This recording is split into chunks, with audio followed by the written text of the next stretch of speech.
Other news, Unicef has released a report that reveals 1 in 3 young people have been cyberbullied.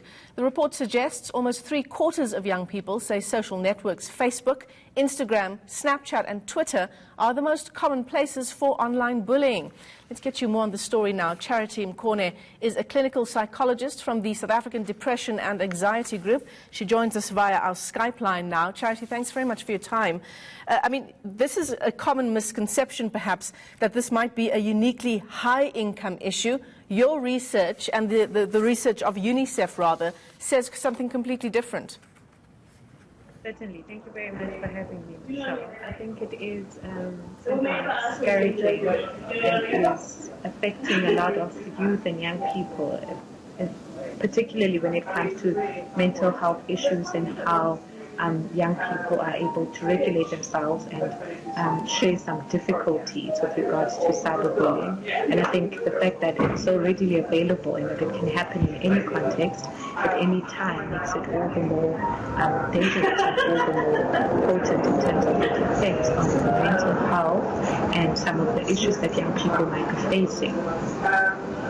Charity, we are struggling to hear you just a bit. If you can perhaps move your cell phone closer to your mouth, or your laptop, if you can just move closer to it. And perhaps talk to us about what forms this cyberbullying phenomenon among young people, what form does it take?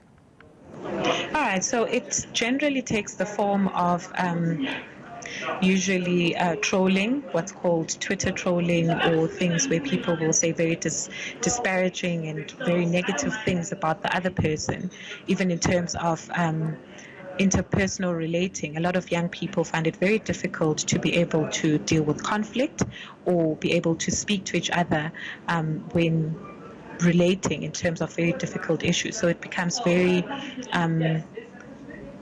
usual for them to find forms of communicating or being able to deal with difficulties with putting it up on social media and getting other people to be involved. And I think the person who's been the recipient of whatever negative communication there is becomes quite embarrassed because everything that's happening in their lives is now being broadcast for everyone to see. And I think it's that element of shame and that element of exposed or feeling exposed that makes it quite difficult for young people to know how to deal with it.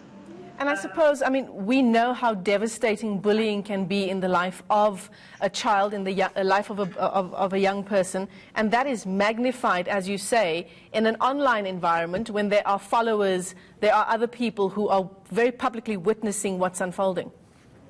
Most certainly, and I think it is because of the stage of development that the young person finds themselves in.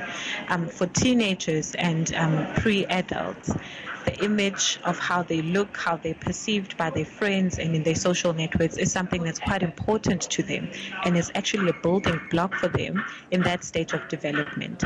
And I think the circumstances that they find themselves in, or if they are a victim of trolling or cyberbullying, it becomes very difficult for them to have a defined or to be able to navigate their way around their image, their social image, how they interact with other people. And I think the shame and the embarrassment that might be caused if someone is being spoken against badly or bullied on social media goes way beyond just relating or a unhelpful way to relate to something, but I think it hits at the core of the developmental challenges that young people are facing at that stage. So what's your advice to parents, to teachers? In many respects, I think that sometimes our young people are perhaps emotionally immature. They don't fully understand the impact of social media. So what do we do as parents, as teachers? Well, certainly, I think the first point of call is to monitor the usage of social media by young people.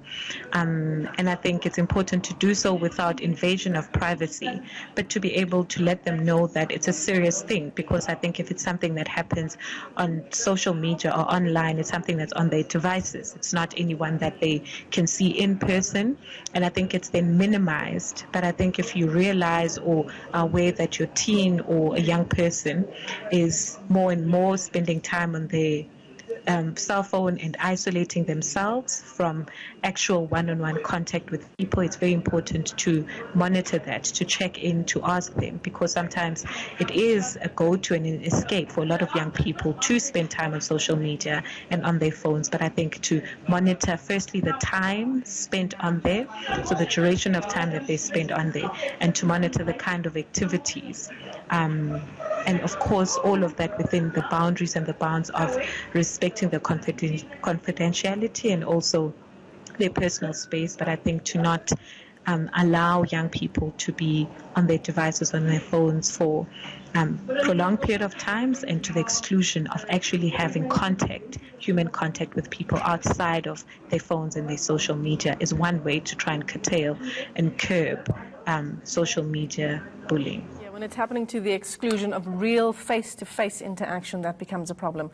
Thanks very much for your time. Clinical psychologist Charity Mkhone joining us there via our Skype line. This report being released by Unicef just a short while ago. 1 in 3 young people, it's now been confirmed, have experienced some form of cyberbullying. Incredibly worrying trend.